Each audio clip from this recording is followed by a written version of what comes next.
ਅਸੀਂ ਕਿਸਾਨਾਂ ਨੂੰ ਲਾਮਬੰਦ ਕਰਾਂਗੇ, ਕਵਾਂਗੇ रेलों के ट्रैकों से बैठ जाओ, सड़कां जाम कर दो, रेलों के ट्रैक जाम कर दो। बहुत बहुत धन्यवाद। असीं ये मैमोरेंडम देण जाना। मेरी गुजारिश है सारे दोस्त तुसीं नाल भी चलिओ तां जो मुख मंत्री साहब जां उन्हां दा दफ्तरी स्टाफ सानूं की कहंदा, की रिप्लाई दिंदा, वो रिकॉर्ड ते आ अज उसे अकाली दल दा प्राइवेट लिमिटेड फर्म बनाई फिरदा प्रधान अपनी धर्म पत्नी की वजारत बचाउण वास्ते इस राजां दे अधिकारां ते डाका मारदे ऑर्डीनेंस का समर्थन कर रहा। MSP की हैगी है? कुछ भी नहीं। सरकार करेगी MSP तय, कणक की भी करेगी, चावल की भी करेगी, नरमे की भी करेगी, पर कोई खरीद एजेंसी खरीदण नहीं आएगी। भंबल पूसा खड़ा कर रहा सुखबीर सिंह बादल। तुहाडे मीडिया के सन्मुख किते डिबेट रख लो, जे साडे तत्थ झूठ होण ते मैं हथ जोड़ के माफी मंग लवां। चाहे वो पाणियां दे उत्ते आल पार्टी मीट होवे, क्योंकि इत्थे जानकारी है, इत्थे सच्चाई है। सच्चाई तो डरते हुए आल पार्टी मीट के विचों लोक इंसाफ पार्टी नूं साफ करना। जिहड़ी गल मैं बाहर धरना ला के कही कि ये जिहड़ा ट्रिब्यूनल की सर्वसम्मति नाल पास कराया कैप्टन अमरिंदर सिंह ने, ये पंजाब के हथ वड्ड के केंद्र नूं दित्ते आ। जिहड़ा रहिंदा खुंदा पानी आ, केंद्र वो भी अपनी मर्जी दे नाल जिहनूं मर्जी दे देवे। 650 करोड़ रुपया मिट्टी पै गई। बहुत सारे कांग्रेस के कैबिनेट वजीरां ने मंग की कि वाइट पेपर जारी करो। ये 650 करोड़ रुपये का घाटा पिया किवें है? पंजाब दे विच 2 नंबर की दारू, 2 नंबर की दारू होर किते नहीं बनती, चंडीगढ़ तो नहीं जाती, हरियाणा हिमाचल तो नहीं जाती। रौला ही है ये जिहड़ियां फैक्ट्रियां वाइन हैगियां ने, वाइन फैक्ट्रियां, इहदे उत्ते काबज अकाली ते कांग्रेसी ने। लॉकडाउन तो लैके हुण तक तकरीबन 10.5-11 रुपये डीजल के रेट वधे है, जबकि जिहड़ा क्रूड ऑयल आ वो पानी नालों भी सस्ता होया है। अमेरिका दे विच एक दिन माइनस ते उन्होंने नाल जिन्ने उत्थे गैस स्टेशन है उन्होंने नाल कोई ना कोई गिफ्ट दिता भी ये भरा के लै जाओ, साडा पंप खाली कर दो। इदां दे हालात आए एक दिन वास्ते। ते साडे देश दे विच मोदी साहब करोना करके अनअलानी एमरजेंसी कि कोई बोल ना सके। मेरे उत्ते FIR साडे ते कीतियां ने, मास्क दियां नहीं हैगियां, ये कीतियां भी टेपी क्यों नहीं लाई मूँह नूं? तुसीं मास्क नहीं, टेप लाओ मूँह नूं। बोलना नहीं किसी ने भी, जिहड़ा बोलूगा उत्ते मुकदमा ठोक देंगे। ये अनअलानी एमरजेंसी है।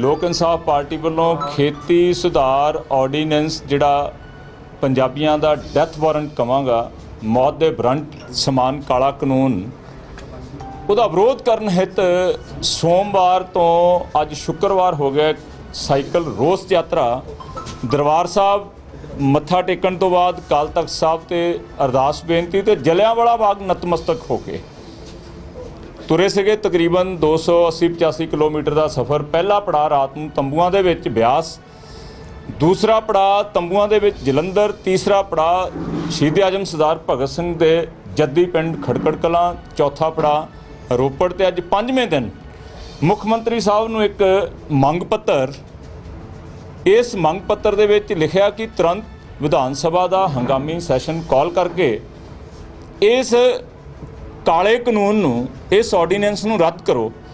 ਸਾਡਾ ਦੇਸ਼ ਸੰਘੀ ਢਾਂਚਾ ਦੇਸ਼ ਹੈਗਾ, ਫੈਡਰਲ ਸਿਸਟਮ ਦੇਸ਼ ਆ। ਡਾਕਟਰ ਭੀਮ ਰਾਓ ਅੰਬੇਦਕਰ ਸਾਹਿਬ ਜਦੋਂ ਇਸ ਦੇਸ਼ ਦਾ ਵੱਡੇ ਦੇਸ਼ ਦਾ ਸੰਵਿਧਾਨ ਬਣਾਉਣ ਲੱਗੇ ਤੇ ਉਹਨਾਂ ਦੇ ਮਨ ਦੇ ਅੰਦਰ ਭਵਿੱਖ ਦੀਆਂ ਗੱਲਾਂ ਸੀਗੀਆਂ ਕਿ ਕਿਸੇ ਢੰਗ ਤਰੀਕੇ ਕੇਂਦਰ ਤੇ ਰਾਜਾਂ ਦੇ ਆਪਸੀ ਟਕਰਾਓ ਨੂੰ ਰੋਕਿਆ ਜਾਵੇ, ਸੰਵਿਧਾਨ ਇਸ ਤਰੀਕੇ ਦਾ ਬਣਾਇਆ ਜਾਵੇ। ਉਹਨਾਂ ਦੀ ਸੋਚ ਨੇ ਸੰਵਿਧਾਨ ਤਿਆਰ ਕੀਤਾ। ਕੇਂਦਰ ਦੀਆਂ ਸ਼ਕਤੀਆਂ, ਰਾਜਾਂ ਦੀਆਂ ਸ਼ਕਤੀਆਂ, ਕੰਕਰੈਂਟ ਲਿਸਟ ਇਹ ਉਹਨਾਂ ਨੇ ਰੈਡੀ ਕੀਤੀ। ਕਿਹੜੀ ਵਿਸ਼ੇ ਦੇ ਉੱਤੇ ਕੇਂਦਰ ਕਾਨੂੰਨ ਬਣਾ ਸਕਦਾ, ਕਿਹੜੇ ਵਿਸ਼ੇ ਦੇ ਉੱਤੇ ਰਾਜ ਕਾਨੂੰਨ ਬਣਾ ਸਕਦਾ। ਹੁਣ ਜਿਹੜਾ ਇਹ ਆਰਡੀਨੈਂਸ ਜਾਰੀ ਹੋਇਆ, ਇਹ 7ਵੇਂ ਸ਼ਡਿਊਲ ਦੀ 14ਵੀਂ ਐਂਟਰੀ ਖੇਤੀਬਾੜੀ ਨਾਲ ਸੰਬੰਧਿਤ ਕੋਈ ਵੀ ਕਾਨੂੰਨ ਬਣਾਉਣਾ ਹੋਵੇ ਤੇ ਉਹ ਸੂਬਾ ਸਰਕਾਰ ਅਧਿਕਾਰ ਰੱਖਦੀ ਹੈ, ਸੂਬੇ ਅਧਿਕਾਰ ਰੱਖਦੇ ਆ। ਇਸੇ ਸ਼ਡਿਊਲ ਦੀ 7ਵੇਂ ਸ਼ਡਿਊਲ ਦੀ 26ਵੀਂ ਐਂਟਰੀ ਅੰਦਰੂਨੀ ਖੇਤੀਬਾੜੀ ਦੇ ਮੰਡੀਕਰਨ ਵਾਸਤੇ, ਸਟੇਟ ਦੀ ਖੇਤੀਬਾੜੀ ਦੇ ਮੰਡੀਕਰਨ ਵਾਸਤੇ 26ਵੀਂ ਐਂਟਰੀ ਸਟੇਟ ਸਬਜੈਕਟ ਕਾਨੂੰਨ ਬਣਾਉਣ ਦਾ ਅਧਿਕਾਰ, ਕਾਨੂੰਨ ਦੇ ਵਿੱਚ ਸੋਧ ਕਰਨ ਦਾ ਅਧਿਕਾਰ ਸਿਰਫ ਸੂਬਿਆਂ ਕੋਲੇ ਆ, ਕੇਂਦਰ ਕੋਲੇ ਨਹੀਂ। ਡਾਕਾ ਵੱਜ ਗਿਆ ਸੂਬਿਆਂ ਦੇ ਅਧਿਕਾਰਾਂ ਦੇ ਉੱਤੇ। ਔਰ ਉਸ ਤੋਂ ਅੱਗੇ ਆੜਤੀ ਜਿਹੜੇ ਬੈਂਕ ਲੋਕਲ ਹੈਗੇ ਸੀ ਕਿਸਾਨਾਂ ਦੀ ਖਤਮ ਹੋ ਗਏ, ਉਹਨਾਂ ਦੇ ਮੁਨੀਮ ਕੋਈ 60,000 ਦੇ ਕਰੀਬ, ਲੱਖਾਂ ਪੱਲੇਦਾਰ, ਤੋਲੇ, ਛੋਟੇ ਟਰਾਂਸਪੋਰਟਰ, ਮਾਰਕੀਟ ਕਮੇਟੀ ਦੇ ਮੁਲਾਜ਼ਮ ਸਭ ਆਉਣ ਵਾਲੇ ਦਿਨਾਂ ਦੇ ਵਿੱਚ ਬੇਰੁਜ਼ਗਾਰ। 4,000 ਕਰੋੜ ਰੁਪਏ ਦਾ ਲਾਸ ਹੋਇਆ ਸਟੇਟ ਨੂੰ per year. Market committee fee, RDF rural development fund, ਜਿਹਦੇ ਜਰੀਏ ਤਕਰੀਬਨ 9,000 ਪਿੰਡਾਂ ਦੀਆਂ ਲਿੰਕ ਸੜਕਾਂ ਇਸੇ ਫੰਡ ਚੋਂ ਬਣਦੀਆਂ ਨੇ, ਉਹ ਖਤਮ ਹੋ ਗਿਆ। ਸਭ ਤੋਂ ਵੱਡੀ ਜਿਹੜੀ ਨੁਕਸਾਨਦਾਇਕ ਗੱਲ ਹੈਗੀ ਆ, ਜਿਹਦੇ ਕਰਕੇ ਅਸੀਂ ਵਿਰੋਧ ਤੇ ਤੁਰੇ ਹਾਂ, ਕਿਸਾਨਾਂ ਨੂੰ ਲਾਮਬੰਦ ਕਰਨ ਵਾਸਤੇ ਤੁਰੇ ਹਾਂ, ਉਹ ਹੈਗਾ ਆਉਣ ਵਾਲੇ ਦਿਨਾਂ ਦੇ ਵਿੱਚ, ਸਾਲ 2 ਸਾਲਾਂ ਦੇ ਵਿੱਚ ਕਿਸਾਨ ਦੀ ਹਾਲਤ ਕੈਸੀ ਹੋਣੀ ਹੈ। MSP ਦਾ ਰੌਲਾ ਪਾ ਕੇ ਸੁਖਬੀਰ ਬਾਦਲ ਵਰਗੇ ਲੋਕ ਇੱਕ ਭੰਬਲ ਭੂਸਾ ਖੜਾ ਕਰ ਰਹੇ ਆ। MSP ਦੋਸਤੋ ਕੀ ਹੈ? ਜਿਵੇਂ ਸੁਖਬੀਰ ਬਾਦਲ ਸਾਹਿਬ ਕਹਿ ਰਹੇ ਆ ਕਿ MSP ਨਹੀਂ ਖਤਮ ਹੋਣ ਦਿੰਦੇ। ਹੁਣ ਮੈਂ ਤੁਹਾਨੂੰ ਪਹਿਲਾਂ ਬਰੀਫ MSP ਦੇ ਬਾਰੇ ਦੱਸ ਦਿੰਦਾ। ਇਸ ਯਾਤਰਾ ਦੇ ਦੌਰਾਨ ਨਵਾਂ ਸ਼ਹਿਰ ਤੇ ਬੰਗਾ ਮੰਡੀ ਮੈਂ ਤੁਹਾਡੇ ਵਰਗੇ ਪੱਤਰਕਾਰ ਦੋਸਤਾਂ ਨੂੰ ਨਾਲ ਲੈ ਕੇ ਗਿਆ, ਕਿਉਂਕਿ ਦੁਆਬੇ ਦੇ ਵਿੱਚ ਮੱਕੀ ਦੀ ਭਰਪੂਰ ਫਸਲ ਹੋਈ ਹੈ। ਮੈਂ ਤੁਹਾਡੇ ਵਰਗੇ ਪੱਤਰਕਾਰ ਦੋਸਤਾਂ ਨੂੰ ਨਾਲ ਲੈ ਗਿਆ। ਮੱਕੀ ਦਾ MSP ਹੈਗਾ 1,850 ਰੁਪਏ ਪ੍ਰਤੀ ਕੁਇੰਟਲ। ਤੁਸੀਂ ਲੋਕਾਂ ਨੇ, ਪੱਤਰਕਾਰ ਦੋਸਤਾਂ ਨੇ ਸਵਾਲ ਕੀਤਾ ਕਿਸਾਨਾਂ ਨੂੰ ਵੀ ਮੱਕੀ ਕੀ ਭਾਅ ਵੇਚੀ ਹੈ। ਕਿਸੇ ਨੇ ਕਿਹਾ 650 ਰੁਪਈਆ, ਕਿਸੇ ਨੇ 750, ਕਿਸੇ ਨੇ 800 ਰੁਪਈਆ। ਮਤਲਬ ਕਿ 650 ਤੋਂ ਲੈ ਕੇ 850 ਤੱਕ MSP ਹੈਗੀ 1,850। 1,000 ਤੋਂ ਲੈ ਕੇ 1,200 ਰੁਪਏ ਤੱਕ ਕਿਸਾਨ ਦੀ ਜੇਬ। ਕੋਈ ਸਰਕਾਰੀ ਖਰੀਦ ਏਜੰਸੀ ਮੱਕੀ ਖਰੀਦਣ ਵਾਸਤੇ ਨਹੀਂ ਆਈ। ਕਿਸਾਨ ਦੀ ਮਜਬੂਰੀ ਉਹ ਪ੍ਰਾਈਵੇਟ ਵਪਾਰੀਆਂ ਨੂੰ ਇਹ ਕਹਾਂਗੇ ਤੂੜੀ ਦੇ ਭਾਅ ਦੇ ਉੱਤੇ ਮੱਕੀ ਵੇਚ ਕੇ ਰੋ ਰਹੇ ਸੀ। ਕਿਸਾਨ ਲਿਟਰਲੀ ਰੋ ਰਹੇ ਸੀਗੇ, ਉਹਨਾਂ ਕੋਲ ਗੱਚ ਭਰੇ ਸੀ, ਗੱਲ ਨਹੀਂ ਸੀ ਹੋ ਰਹੀ ਮੀਡੀਆ ਦੇ ਨਾਲ। ਆਉਣ ਵਾਲੇ ਸਾਲ 2 ਸਾਲਾਂ ਦੇ ਵਿੱਚ ਦੋਸਤੋ ਜਿਹੜਾ ਆਰਡੀਨੈਂਸ ਹੈਗਾ ਖੇਤੀ ਸੁਧਾਰਾਂ ਦੇ ਨਾਂ ਤੇ, ਕੋਈ ਖਰੀਦ ਏਜੰਸੀ ਨਹੀਂ ਆਏਗੀ। ਮੈਂ ਸੁਖਬੀਰ ਬਾਦਲ ਜਿਹੜਾ ਕਹਿ ਰਿਹਾ ਕਿ MSP ਨਹੀਂ ਟੁੱਟੇਗੀ, ਮੈਂ ਸਹਿਮਤ ਹਾਂ। MSP ਨਹੀਂ ਟੁੱਟੇਗੀ, ਕਣਕ ਦੀ ਨਹੀਂ ਟੁੱਟੇਗੀ, ਚਾਵਲ ਦੀ ਨਹੀਂ ਟੁੱਟੇਗੀ, ਕਪਾਹ ਦੀ ਨਹੀਂ ਟੁੱਟੇਗੀ, ਪਰ ਕੋਈ ਸਰਕਾਰੀ ਖਰੀਦ ਏਜੰਸੀ ਇਹ ਪੰਜਾਬ ਦੀਆਂ 3 ਪ੍ਰਮੁੱਖ ਫਸਲਾਂ ਨਹੀਂ ਖਰੀਦਣ ਆਏਗੀ। ਕਿਸਾਨ ਦੀ ਮਜਬੂਰੀ ਹੈ।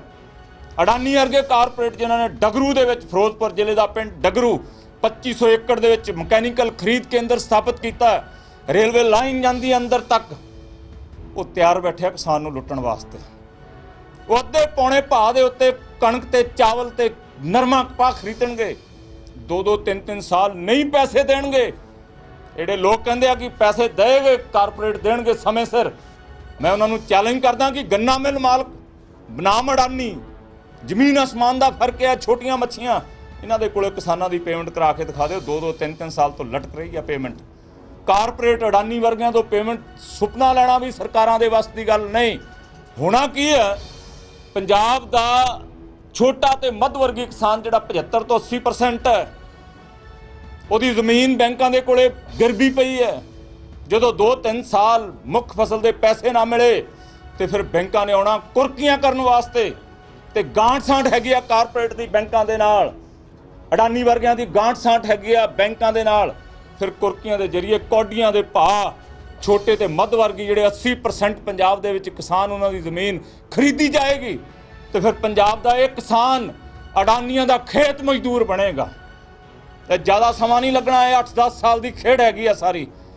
ਇੱਕ ਪੰਜਾਬੀ ਦਾ ਨਾਵਲ ਆਇਆ ਸੀ, ਤੂਤਾਂ ਵਾਲਾ ਖੂਹ, ਮੇਰੇ ਹਮੋਰ ਬੈਠਿਆ ਦੋਸਤ, ਪੜਿਆ ਹੋਏਗਾ ਸਾਰਿਆਂ ਨੇ। ਇੱਕ ਸ਼ਾਹੂਕਾਰ ਕਿਵੇਂ ਕਿਸਾਨ ਦੀ ਜ਼ਮੀਨ ਹੜੱਪਣ ਵਾਸਤੇ, ਕਿਉਂਕਿ ਉਪਜਾਊ ਭੂਮੀ ਆ ਪੰਜਾਬ ਦੀ, ਜਿੱਥੇ ਦੇਸ਼ ਦਾ ਨਹੀਂ ਪੂਰੀ ਦੁਨੀਆ ਦਾ ਬਿਹਤਰੀਨ ਬਾਸਮਤੀ ਪੰਜਾਬ ਦੇ ਵਾਤਾਵਰਣ ਤੇ ਧਰਤੀ ਦੇ ਵਿੱਚ ਪੈਦਾ ਹੁੰਦਾ। ਅੱਜ ਇਸ ਉਪਜਾਊ ਭੂਮੀ ਨੂੰ ਹਥਿਆਉਣ ਵਾਸਤੇ ਜਿਹੜਾ ਡੈਥ ਵਾਰੰਟ ਪੰਜਾਬੀਆਂ ਦਾ ਬਣਿਆ ਕਾਲਾ ਕਾਨੂੰਨ ਖੇਤੀ ਸੁਧਾਰ ਆਰਡੀਨੈਂਸ ਲੈ ਕੇ ਆਏ। ਅਸੀਂ ਕੈਪਟਨ ਅਮਰਿੰਦਰ ਸਿੰਘ ਨੂੰ ਬੇਨਤੀ ਕਰਦੇ ਹਾਂ, ਕੈਪਟਨ ਸਾਹਿਬ, ਇਹ ਆਰਡੀਨੈਂਸ ਨੇ ਇਕੱਲਾ ਖੇਤੀ ਨੂੰ ਤਬਾਹ ਨਹੀਂ ਕਰਨਾ। ਬਹੁਤ ਸਾਰੇ ਕਾਰੋਬਾਰੀ ਲੋਕ, ਮੈਂ ਲੁਧਿਆਣੇ ਤੋਂ ਖੁਦ ਇੰਡਸਟਰੀਲਿਸਟ ਹਾਂ, ਕਿਸਾਨ ਦਾ ਬੇਟਾ ਪਰ ਇੰਡਸਟਰੀ ਚਲਾਉਣਾ। ਬਹੁਤ ਸਾਰੇ ਇੰਡਸਟਰੀਲਿਸਟ ਤੇ ਵਪਾਰੀ ਲੋਕ ਕਹਿੰਦੇ ਸਾਡੀ ਆਵਾਜ਼ ਨਹੀਂ ਚੱਕਦੇ। ਮੈਂ ਵਪਾਰੀਆਂ ਨੂੰ, ਕਾਰੋਬਾਰੀਆਂ ਨੂੰ, ਇੰਡਸਟਰੀਲਿਸਟਾਂ ਨੂੰ ਦੱਸਣਾ ਚਾਹੁੰਦਾ ਕਿ ਇਹ ਖੇਤੀ ਪ੍ਰਧਾਨ ਸੂਬਾ ਹੈ। ਤਕਰੀਬਨ 80% ਲੋਕ ਸਿੱਧੇ ਤਰੀਕੇ ਦੇ ਨਾਲ ਖੇਤੀ ਨਾਲ ਜੁੜੇ ਹੋਏ ਆ। ਜੇ ਕਿਸਾਨ ਦੀ ਜੇਬ ਦੇ ਵਿੱਚ ਕੈਸ਼ ਹੈ ਫਿਰ ਸਾਈਕਲ, ਸਕੂਟਰ, ਮੋਟਰਸਾਈਕਲ, ਕਾਰਾਂ, ਸੋਨਾ, ਕੱਪੜਾ ਤਾਂ ਹੀ ਵਿਕਣਾ। ਜੇ ਕਿਸਾਨ ਕੋਲੇ ਕੈਸ਼ ਨਹੀਂ, ਜੇ ਕਿਸਾਨ ਗਿਆ ਤੇ ਸਮਝ ਲਓ ਵਪਾਰ ਗਿਆ, ਧੁਰਾ ਹੈਗਾ ਖੇਤੀਬਾੜੀ। ਸਾਡੇ ਪੰਜਾਬ ਦਾ ਜੇ ਧੁਰਾ ਟੁੱਟ ਜਾਵੇ ਕਿਸੇ ਗੱਡੀ ਦਾ ਤੇ ਦੋਸਤੋ ਗੱਡੀ ਕਿਤੇ ਚੱਲ ਨਹੀਂ ਸਕਦੀ।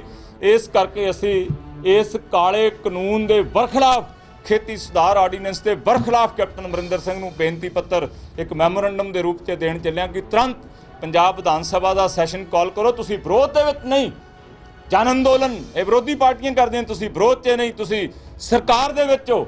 ਲੋਕਾਂ ਨੇ ਤੁਹਾਨੂੰ ਤਾਕਤ ਦਿੱਤੀ ਆ, ਸੁਨਹਿਰਾ ਸਪਸ਼ਟ ਬਹੁਮਤ ਤੁਹਾਡੀ ਪਾਰਟੀ ਨੂੰ ਦਿੱਤਾ। ਤੁਰੰਤ ਸੈਸ਼ਨ ਕਾਲ ਕਰਕੇ ਇਸ ਕਾਲੇ ਆਰਡੀਨੈਂਸ ਦਾ ਭੋਗ ਪਾ ਦਿਓ, ਉਹਨੂੰ ਰੱਦ ਕਰ ਦਿਓ, ਫਿਰ ਤੁਸੀਂ ਜਨ ਅੰਦੋਲਨ ਕਰੋ। ਅਸੀਂ ਵੀ ਸਮਝਾਂਗੇ ਕਿ ਤੁਹਾਡੇ ਅੰਦਰ ਬੜੀ ਇਮਾਨਦਾਰੀ ਹੈਗੀ, ਅਸੀਂ ਵੀ ਤੁਹਾਡੇ ਅੰਦੋਲਨਾਂ ਨੂੰ ਸਪੋਰਟ ਕਰ ਦਿਆਂਗੇ। ਸਾਨੂੰ ਵੀ ਕਹੋਗੇ ਕਿ ਤੁਸੀਂ ਮੋਦੀ ਕੋਲੇ ਜਾਣਾ, ਅਸੀਂ ਵੀ ਤੁਹਾਡੇ ਪਿਛਲੀ ਕਤਾਰ ਦੇ ਵਿੱਚ ਖੜ ਕੇ ਮੋਦੀ ਸਾਹਿਬ ਕੋਲੇ ਪੱਲਾ ਅੱਡ ਕੇ ਚੱਲਾਂਗੇ। ਔਰ ਮੈਂ ਸਾਰੇ ਪੰਜਾਬ ਦੀ ਯਾਤਰਾ ਕਰੂੰਗੀ ਲੋਕ ਇਨਸਾਫ ਪਾਰਟੀ, ਸਾਡਾ ਪਹਿਲਾ ਫੇਸ ਹੈਗਾ। ਅਸੀਂ ਕਿਸਾਨਾਂ ਨੂੰ ਲਾਮਬੰਦ ਕਰਾਂਗੇ, ਕਵਾਂਗੇ ਰੇਲਾਂ ਦੇ ਟਰੈਕਾਂ ਤੇ ਬੈਠ ਜਾਓ, ਸੜਕਾਂ ਜਾਮ ਕਰ ਦਿਓ, ਰੇਲਾਂ ਦੇ ਟਰੈਕ ਜਾਮ ਕਰ ਦਿਓ। ਇਹ ਸਮਝ ਲਓ ਕਿ ਜੇ ਇਹ ਕਾਨੂੰਨ ਲਾਗੂ ਹੋ ਗਿਆ ਤੇ ਫਿਰ ਅਡਾਨੀਆਂ ਦੇ ਖੇਤ ਮਜ਼ਦੂਰ ਬਣਨ ਲਈ ਦੋਸਤੋ ਤਿਆਰ ਹੋ ਜਾਓ, ਪੰਜਾਬ ਦਾ ਕਿਸਾਨ ਨਹੀਂ ਬਚ ਸਕੇਗਾ। ਬਹੁਤ ਬਹੁਤ ਧੰਨਵਾਦ। ਅਸੀਂ ਇਹ ਮੈਮੋਰੰਡਮ ਦੇਣ ਜਾਣਾ। ਮੇਰੀ ਗੁਜ਼ਾਰਿਸ਼ ਹੈ ਸਾਰੇ ਦੋਸਤ ਤੁਸੀਂ ਨਾਲ ਵੀ ਚੱਲਿਓ ਤਾਂ ਜੋ ਮੁੱਖ ਮੰਤਰੀ ਸਾਹਿਬ ਜਾਂ ਉਹਨਾਂ ਦਾ ਦਫ਼ਤਰੀ ਸਟਾਫ ਸਾਨੂੰ ਕੀ ਕਹਿੰਦਾ, ਕੀ ਰਿਪਲਾਈ ਦਿੰਦਾ, ਉਹ ਰਿਕਾਰਡ ਤੇ ਆ ਜਾਵੇ। ਮੈਂ ਸਭ ਅਕਾਲੀ ਬੀਜੇਪੀ ਕਹਿ ਰਹੇ ਕਿ ਇਹ ਕਿਸਾਨਾਂ ਦੇ ਹੱਕ ਦੇ ਵਿੱਚ ਹੈ। ਮੈਂ ਇਹ ਗੱਲ ਦਾ ਪਹਿਲਾਂ ਵਿਆਖਿਆ ਕਰਕੇ ਹਟਿਆ ਕਿ ਸਰਦਾਰ ਸੁਖਬੀਰ ਸਿੰਘ ਬਾਦਲ ਉਸ ਪਾਰਟੀ ਦੇ ਪ੍ਰਧਾਨ ਹੈਗੇ ਆ ਜਿਹੜੀ ਪਾਰਟੀ ਦੇਸ਼ ਦੇ ਅੰਦਰ ਸੂਬਿਆਂ ਦੇ ਵੱਧ ਅਧਿਕਾਰਾਂ ਦੀ ਲੰਬੜਦਾਰ ਪਾਰਟੀ ਰਹੀ ਹੈ। ਪ੍ਰਾਈਵੇਟ ਲਿਮਟਿਡ ਕੰਪਨੀ ਬਣਨ ਤੋਂ ਪਹਿਲਾਂ ਸੁਖਬੀਰ ਬਾਦਲ ਪਰਿਵਾਰ ਦੀ ਪਕੜ ਤੋਂ ਪਹਿਲਾਂ ਦੇਸ਼ ਦੇ ਅੰਦਰ ਵੱਧ ਅਧਿਕਾਰਾਂ ਦੀ ਜੇ ਆਵਾਜ਼ ਉਠਾਉਂਦਾ ਸੀ ਤਾਂ ਅਕਾਲੀ ਦਲ, ਦੇਸ਼ ਦੀਆਂ ਬਾਕੀ ਸਟੇਟ ਪਾਰਟੀਆਂ ਅਕਾਲੀ ਦਲ ਦੇ ਮਗਰ ਲੱਗਦੀਆਂ ਸੀ। ਅੱਜ ਉਸੇ ਅਕਾਲੀ ਦਲ ਦਾ ਪ੍ਰਾਈਵੇਟ ਲਿਮਟਿਡ ਫਰਮ ਬਣਾਈ ਫਿਰਦਾ ਪ੍ਰਧਾਨ ਆਪਣੀ ਧਰਮ ਪਤਨੀ ਦੀ ਵਜ਼ਾਰਤ ਬਚਾਉਣ ਵਾਸਤੇ ਇਸ ਰਾਜਾਂ ਦੇ ਅਧਿਕਾਰਾਂ ਤੇ ਡਾਕਾ ਮਾਰਦੇ ਆਰਡੀਨੈਂਸ ਦਾ ਸਮਰਥਨ ਕਰ ਰਿਹਾ। ਐਮਐਸਪੀ ਦਾ ਰੌਲਾ ਪਾ ਰਿਹਾ। ਐਮਐਸਪੀ ਕੀ ਹੈਗੀ ਆ? ਕੁਝ ਵੀ ਨਹੀਂ। ਸਰਕਾਰ ਕਰੇਗੀ ਐਮਐਸਪੀ ਤੈਅ, ਕਣਕ ਦੀ ਵੀ ਕਰੇਗੀ, ਚਾਵਲ ਦੀ ਵੀ ਕਰੇਗੀ, ਨਰਮੇ ਦੀ ਵੀ ਕਰੇਗੀ, ਪਰ ਕੋਈ ਖਰੀਦ ਏਜੰਸੀ ਖਰੀਦਣ ਨਹੀਂ ਆਏਗੀ। ਕਿਸਾਨ ਦੀ ਮਜਬੂਰੀ ਹੋਏਗੀ ਕਿ ਉਹ ਅਡਾਨੀ ਵਰਗੇ ਕਾਰਪੋਰੇਟਰਾਂ ਨੂੰ ਅੱਧੇ ਪੌਣੇ ਭਾਵਾਂ ਤੇ ਆਪਣੀ ਜਿਣਸ ਵੇਚਣ ਲਈ ਮਜਬੂਰ ਹੋਏਗਾ ਹੀ ਹੋਏਗਾ। ਇਹ ਭੰਬਲ ਭੂਸਾ ਖੜਾ ਕਰ ਰਿਹਾ ਸੁਖਬੀਰ ਸਿੰਘ ਬਾਦਲ। ਤੁਹਾਡੇ ਮੀਡੀਆ ਦੇ ਸਨਮੁਖ ਕਿਤੇ ਡਿਬੇਟ ਰੱਖ ਲਓ, ਜੇ ਸਾਡੇ ਤੱਥ ਝੂਠ ਹੋਣ ਤੇ ਮੈਂ ਹੱਥ ਜੋੜ ਕੇ ਮਾਫੀ ਮੰਗ ਲਵਾਂਗਾ। ਅਫਸੋਸ ਹੈ ਇਸ ਗੱਲ ਦਾ ਕੈਪਟਨ ਅਮਰਿੰਦਰ ਸਿੰਘ ਹੋਰਾਂ ਨੂੰ ਜਾਤੀ ਤੌਰ ਤੇ ਐਡੀ ਜ਼ਹਿਰ ਨਹੀਂ ਰੱਖਣੀ ਚਾਹੀਦੀ ਲੋਕ ਇਨਸਾਫ ਪਾਰਟੀ ਦੇ ਪ੍ਰਤੀ। ਉਹ ਪਾਰਟੀਆਂ ਜਿਨ੍ਹਾਂ ਨੇ ਅੱਜ ਤੱਕ ਕੋਈ ਇੱਕ ਐਮਐਲਏ ਵੀ ਚੁਣ ਕੇ ਵਿਧਾਨ ਸਭਾ ਦੇ ਵਿੱਚ ਨਹੀਂ ਭੇਜਿਆ, ਉਹ ਆਲ ਪਾਰਟੀ ਮੀਟ ਦੇ ਵਿੱਚ ਸ਼ਾਮਲ ਹੁੰਦੀਆਂ ਨੇ, ਚਾਹੇ ਉਹ ਪਾਣੀਆਂ ਦੇ ਉੱਤੇ ਆਲ ਪਾਰਟੀ ਮੀਟ ਹੋਵੇ, ਕਿਉਂਕਿ ਇੱਥੇ ਜਾਣਕਾਰੀ ਹੈ, ਇੱਥੇ ਸੱਚਾਈ ਹੈ। ਸੱਚਾਈ ਤੋਂ ਡਰਦੇ ਹੋਏ ਆਲ ਪਾਰਟੀ ਮੀਟ ਦੇ ਵਿੱਚੋਂ ਲੋਕ ਇਨਸਾਫ ਪਾਰਟੀ ਨੂੰ ਸਾਫ਼ ਕਰਨਾ। ਜਿਹੜੀ ਗੱਲ ਜਦੋਂ ਆਲ ਪਾਰਟੀ ਮੀਟ ਪਾਣੀਆਂ ਦੇ ਵਿਸ਼ੇ ਤੇ ਹੋਈ, ਜਿਹੜੀ ਗੱਲ ਮੈਂ ਬਾਹਰ ਧਰਨਾ ਲਾ ਕੇ ਕਹੀ ਕਿ ਇਹ ਜਿਹੜਾ ਟ੍ਰਿਬਿਊਨਲ ਦੀ ਸਰਬਸੰਮਤੀ ਨਾਲ ਪਾਸ ਕਰਾਇਆ ਕੈਪਟਨ ਅਮਰਿੰਦਰ ਸਿੰਘ ਨੇ, ਇਹ ਪੰਜਾਬ ਦੇ ਹੱਥ ਵੱਢ ਕੇ ਕੇਂਦਰ ਨੂੰ ਦਿੱਤੇ ਆ। ਜਿਹੜਾ ਰਹਿੰਦਾ ਖੁੰਦਾ ਪਾਣੀ ਆ ਕੇਂਦਰ, ਉਹ ਵੀ ਆਪਣੀ ਮਰਜ਼ੀ ਦੇ ਨਾਲ ਜਿਹਨੂੰ ਮਰਜ਼ੀ ਦੇ ਦੇਵੇ। ਮੇਰੀ ਇਸ ਗੱਲ ਦੀ ਬੁੱਧੀਜੀਵੀ ਆਰਟੀਕਲ ਲਿਖਣ ਵਾਲੇ ਪ੍ਰਿੰਟ ਮੀਡੀਆ ਅਖਬਾਰਾਂ ਦੇ ਵਿੱਚ ਲੋਕਾਂ ਨੇ ਦੂਸਰੇ ਦਿਨ ਆਰਟੀਕਲਾਂ ਦੇ ਰੂਪ ਦੇ ਵਿੱਚ ਲਿਖ ਕੇ ਕਿਹਾ ਕਿ ਜਿਹੜਾ ਟ੍ਰਿਬਿਊਨਲ ਦਾ ਸਰਬਸੰਮਤੀ ਨਾਲ ਫੈਸਲਾ ਕਰਕੇ ਕੈਪਟਨ ਨੇ ਕੇਂਦਰ ਨੂੰ ਭੇਜਿਆ, ਇਹ ਸਰਾਸਰ ਪੰਜਾਬ ਦੇ ਵਰਖਲਾਫ ਆ। ਇਹੀ ਕਾਰਨ ਹੈ ਕੈਪਟਨ ਅਮਰਿੰਦਰ ਸਿੰਘ ਸੱਚਾਈ ਦਾ ਸਾਹਮਣਾ ਨਹੀਂ ਕਰਦੇ। ਉਹਨਾਂ ਨੂੰ ਜਾਤੀ ਤੌਰ ਤੇ ਖੁੰਦਕ ਹੈਗੀ ਆ। ਜਿਹੜਾ city centre case session court Ludhiana ਨੇ ਕੈਪਟਨ ਅਮਰਿੰਦਰ ਸਿੰਘ ਦੀ ਪੁਲਿਸ ਦੇ ਕਹੇ ਤੇ ਬੰਦ ਕੀਤਾ, ਅਸੀਂ ਉਹਨੂੰ ਸੁਪਰੀਮ ਕੋਰਟ 'ਚ ਚੈਲੰਜ ਕੀਤਾ ਕਿ ਕੈਪਟਨ ਸਾਹਿਬ ਜਦੋਂ ਵਿਰੋਧ ਦੇ ਵਿੱਚ ਸੀ FIR ਦਰਜ ਹੋਇਆ, 42.5 ਕਿਲੋ ਦਾ ਚਲਾਨ ਗਿਆ, ਕੈਪਟਨ ਸਾਹਿਬ ਮੁੱਖ ਮੰਤਰੀ ਬਣ ਜਾਣ ਤੇ ਉਹ ਬਿਨਾਂ ਟਰਾਇਲ ਫੇਸ ਕੀਤਿਆਂ, ਬਿਨਾਂ ਕੇਸ ਭੁਗਤਿਆਂ ਇੱਕ ਸ਼ਾਰਟਕਟ ਲੈਂਦੇ ਹੋਏ ਕਲੋਜ਼ਰ ਰਿਪੋਰਟ ਦੇ ਦੇਣ। ਉਹ ਟਰਾਇਲ ਫੇਸ ਕਰਨ ਅਦਾਲਤ ਦੇ ਵਿੱਚ, ਮਾਨਯੋਗ ਅਦਾਲਤ ਉਹਨਾਂ ਨੂੰ ਬਰੀ ਕਰੇ, ਸਾਨੂੰ ਕੀ ਇਤਰਾਜ਼ ਹੋ ਸਕਦਾ? ਪਰ ਕੋਈ ਪਾਵਰ ਦੇ ਵਿੱਚ ਆ ਕੇ ਅਦਾਲਤ ਨੂੰ ਬਾਈਪਾਸ ਕਰਕੇ ਸ਼ਾਰਟਕਟ ਲਵੇ, ਲੋਕ ਇਨਸਾਫ ਪਾਰਟੀ ਕਦੇ ਬਰਦਾਸ਼ਤ ਨਹੀਂ ਕਰੂਗੀ। ਇਸ ਕਰਕੇ ਅਸੀਂ ਸੁਪਰੀਮ ਕੋਰਟ ਗਏ ਹਾਂ ਉਸ ਮੁੱਦੇ ਦੇ ਉੱਤੇ।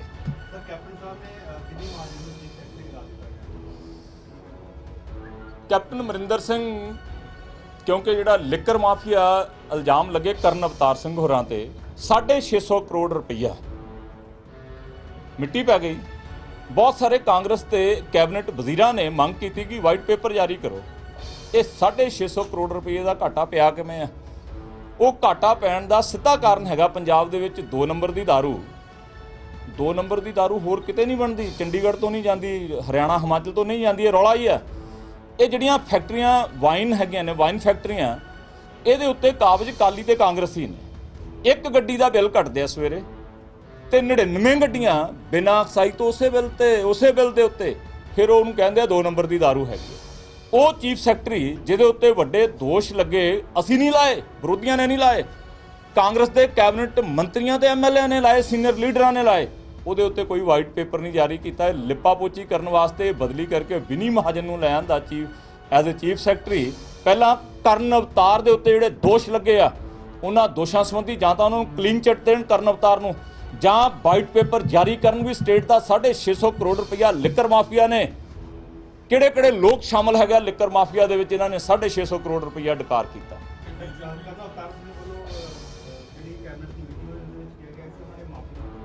ਤੇ ਸੁਣੋ ਮੇਰੀ ਗੱਲ, ਇਹਦਾ ਮਤਲਬ ਇਹ ਹੋ ਗਿਆ ਜਿਹੜੇ ਕੈਬਨਿਟ ਵਜ਼ੀਰ ਜਾਂ ਐਮਐਲਏ ਕਰਨ ਅਵਤਾਰ ਦੇ ਬੇਟੇ ਨੂੰ ਕਿੰਗ ਪਿਨ ਦੱਸਦੇ ਸੀ ਲਿਕਰ ਮਾਫੀਆ ਦਾ, ਸੈਟਿੰਗ ਹੋ ਗਈ ਉਹਨਾਂ ਦੀ। ਜਿਹੜੀ ਡੀਲ ਦੇ ਵਿੱਚ ਕੋਈ ਕਮੀ ਪੇਸ਼ੀ ਸੀਗੀ, ਪਲੱਸ ਮਾਈਨਸ ਸੀਗਾ, ਉਹ ਬਰਾਬਰ ਹੋ ਗਿਆ। ਕੱਲਾ ਸੌਰੀ ਮੰਗ ਕੇ 650 ਕਰੋੜ ਰੁਪਈਆ ਨਾ ਕਿਸੇ ਮਿਨਿਸਟਰ ਤੇ ਨਾ ਐਮਐਲਏ ਦਾ, ਉਹ ਪੰਜਾਬ ਦੇ ਲੋਕਾਂ ਦੇ ਟੈਕਸ ਦੀ ਚੋਰੀ ਹੋਈ ਹੈ, ਉਹ ਰੈਵਨਿਊ ਦੀ ਚੋਰੀ ਹੋਈ ਹੈ। ਸੋ ਇਸ ਕਰਕੇ ਇਹਦੇ ਉੱਤੇ white paper captain Amarinder Singh ਜਾਰੀ ਕਰਨ ਜਾਂ ਕਲੀਨ ਚਿੱਟ ਦੇਣ, ਦੱਸਣ ਕਿ ਵਿਨੀ ਮਹਾਜਨ ਨੂੰ ਕਰਨ ਅਵਤਾਰ ਦੇ ਜਗ੍ਹਾ ਰਿਪਲੇਸ ਕਿਉਂ ਕੀਤਾ ਗਿਆ।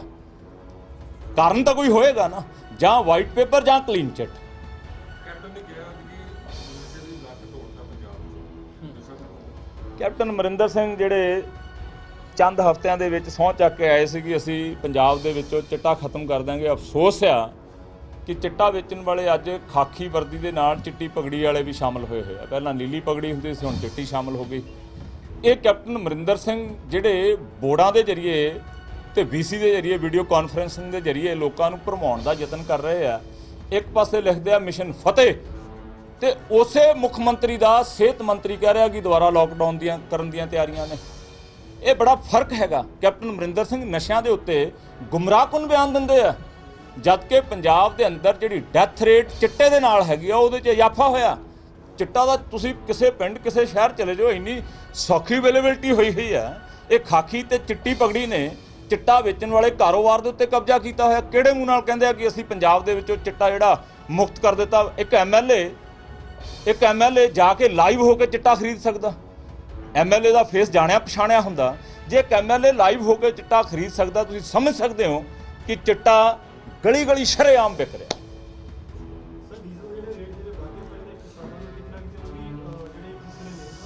ਲਾਕਡਾਊਨ ਤੋਂ ਲੈ ਕੇ ਹੁਣ ਤੱਕ ਤਕਰੀਬਨ 10.5-11 ਰੁਪਏ ਡੀਜ਼ਲ ਦੇ ਰੇਟ ਵਧੇ ਆ, ਜਦ ਕਿ ਜਿਹੜਾ ਕਰੂਡ ਆਇਲ ਆ ਉਹ ਪਾਣੀ ਨਾਲੋਂ ਵੀ ਸਸਤਾ ਹੋਇਆ ਹੈ। ਅਮਰੀਕਾ ਦੇ ਵਿੱਚ ਇੱਕ ਦਿਨ ਮਾਈਨਸ ਤੇ ਉਹਨਾਂ ਨੇ ਨਾਲ ਜਿੰਨੇ ਉੱਥੇ ਗੈਸ ਸਟੇਸ਼ਨਸ ਹੈਗੇ, ਉਹਨਾਂ ਨੇ ਨਾਲ ਕੋਈ ਨਾ ਕੋਈ ਗਿਫਟ ਦਿੱਤਾ ਵੀ ਇਹ ਭਰਾ ਕੇ ਲੈ ਜਾਓ, ਸਾਡਾ ਪੰਪ ਖਾਲੀ ਕਰ ਦਿਓ। ਇੱਦਾਂ ਦੇ ਹਾਲਾਤ ਆਏ ਇੱਕ ਦਿਨ ਵਾਸਤੇ। ਤੇ ਸਾਡੇ ਦੇਸ਼ ਦੇ ਵਿੱਚ ਮੋਦੀ ਸਾਹਿਬ ਕਰੋਨਾ ਕਰਕੇ ਅਣਐਲਾਨੀ ਐਮਰਜੈਂਸੀ ਕਿ ਕੋਈ ਬੋਲ ਨਾ ਸਕੇ। ਮੇਰੇ ਉੱਤੇ FIRਾਂ ਸਾਡੇ ਤੇ ਕੀਤੀਆਂ ਨੇ, ਮਾਸਕ ਦੀਆਂ ਨਹੀਂ ਹੈਗੀਆਂ, ਇਹ ਕੀਤੀਆਂ ਵੀ ਟੇਪੀ ਕਿਉਂ ਨਹੀਂ ਲਾਈ ਮੂੰਹ ਨੂੰ। ਤੁਸੀਂ ਮਾਸਕ ਨਹੀਂ, ਟੇਪ ਲਾਓ ਮੂੰਹ ਨੂੰ। ਬੋਲਣਾ ਨਹੀਂ ਕਿਸੇ ਨੇ ਵੀ, ਜਿਹੜਾ ਬੋਲੂਗਾ ਉਹ ਤੇ ਮੁਕੱਦਮਾ ਠੋਕ ਦੇਵਾਂਗੇ। ਇਹ ਅਣਐਲਾਨੀ ਐਮਰਜੈਂਸੀ ਆ। ਅਫਸੋਸ ਆ ਕਿ ਦੇਸ਼ ਦੇ ਅੰਦਰ ਮੁੱਖ ਵਿਰੋਧੀ ਪਾਰਟੀ ਕਾਂਗਰਸ ਚੁੱਪ ਤੇ ਖਾਮੋਸ਼ ਬੈਠੀ ਹੈ। ਉਹ ਕਹਿੰਦੀ ਕਰੋਨਾ ਬੋਲਣਾ ਨਹੀਂਗਾ, ਬਈ ਕਰੋਨਾ ਹੈਗਾ ਬੋਲਣਾ ਨਹੀਂਗਾ। ਕਰੋਨਾ ਨੇ ਮੂੰਹ ਦੇ ਉੱਤੇ ਮਾਸਕ ਪਾਇਆ, ਮੂੰਹ ਤੇ ਟੇਪ ਨਹੀਂ ਲਾਈ। ਸੋ ਅਸੀਂ ਵਿਰੋਧ ਕਰਦੇ ਹਾਂ ਤੇ ਕੈਪਟਨ ਅਮਰਿੰਦਰ ਸਿੰਘ ਤੋਂ ਮੰਗ ਕਰਦੇ ਹਾਂ ਕਿ ਜਿਹੜਾ 2.5 ਰੁਪਏ ਦੇ ਕਰੀਬ ਵੱਧ ਟੈਕਸ ਦੂਜੇ ਸੂਬਿਆਂ ਤੋਂ, ਉਹ 2.5 ਰੁਪਏ ਵੀ ਛੱਡੋ ਤੇ 20 ਰੁਪਏ ਕਿਸਾਨ ਨੂੰ ਡੀਜ਼ਲ ਦੇ ਉੱਤੇ ਤੁਰੰਤ ਸਬਸਿਡੀ ਦਿਓ। E5 ਚੈਨਲ ਪੰਜਾਬੀ ਹੁਣੇ ਸਬਸਕ੍ਰਾਈਬ ਕਰੋ, ਬੈਲ ਆਈਕਨ ਤੇ ਕਲਿੱਕ ਕਰੋ।